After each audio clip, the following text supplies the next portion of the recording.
Hello friends, ఈ podcast నచ్చితే like చేయండి, షేర్ చేయండి, సబ్స్క్రైబ్ చేయండి, ఫాలో అండి. తెనాలి రామలింగడి కథలు.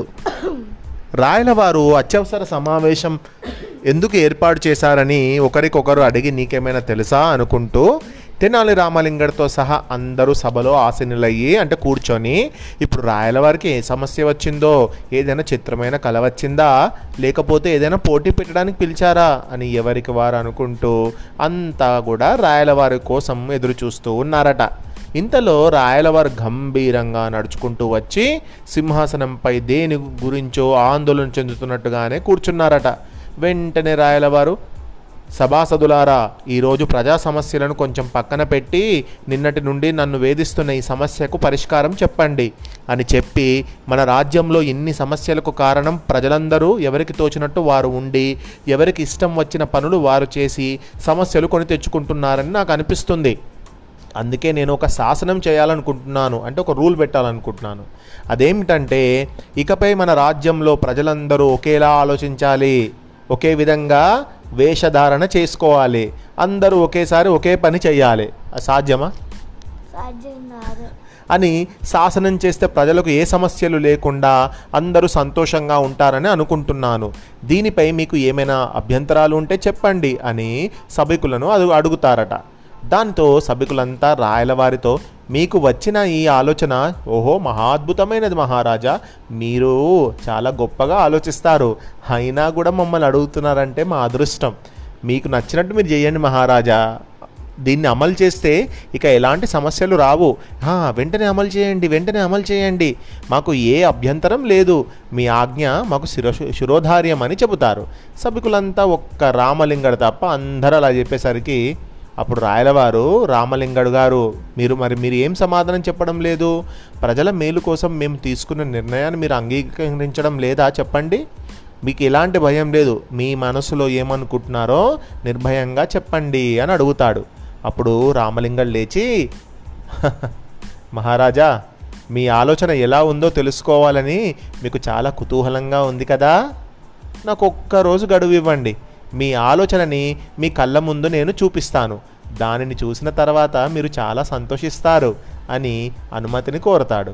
రాయలవారు నా ఆలోచనని రేపు ఎలా అమలు చేస్తాడో చూడాలి అని అనుకుంటూ, సరే రామలింగ, సరే, నువ్వు రేపు మరి నాకు నా ఆలోచన ఎలా ఉంటుందో చూపిస్తా అన్నావు కదా, ప్రాక్టికల్గా చూపించు అని చెప్తాడు.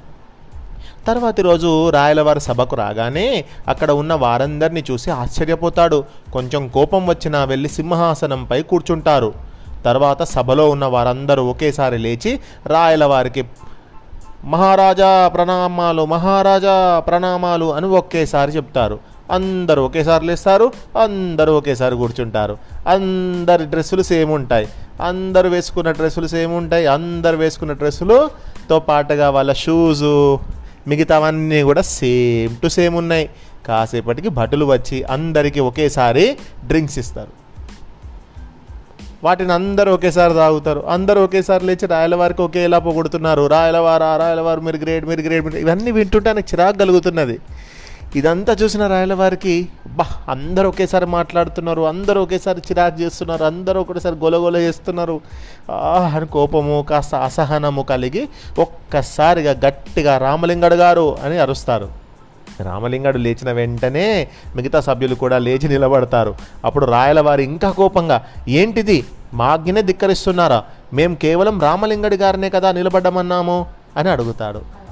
అప్పుడు రామలింగడు, మహారాజా క్షమించండి, నిన్నటి రోజున కదా మీరే కదా మన ప్రజలు ఒకే విధంగా ఆలోచించాలి, ఒకేలాగా ఉండాలి, అప్పుడు ఏ సమస్యలు రావు అని చెప్పారు.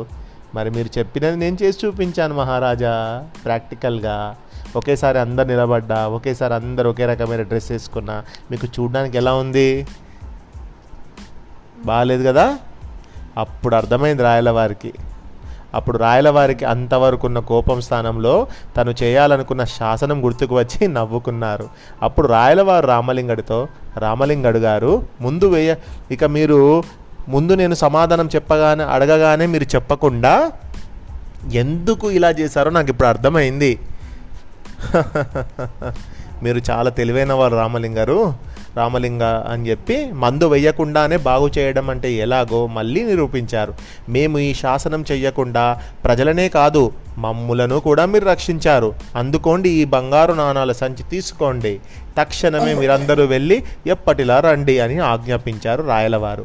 సభికులంతా బయటకు వెళుతూ ఎప్పటిలాగానే రామలింగడికి బహుమానం వచ్చిందని అసూయపడిన ఈరోజు రాయలవారినే కాదు మనల్ని కూడా రామలింగడు రక్షించాడు అంటూ బయటికి వెళ్తారు. రామలింగడి చతురత ఇది అన్నట్టు.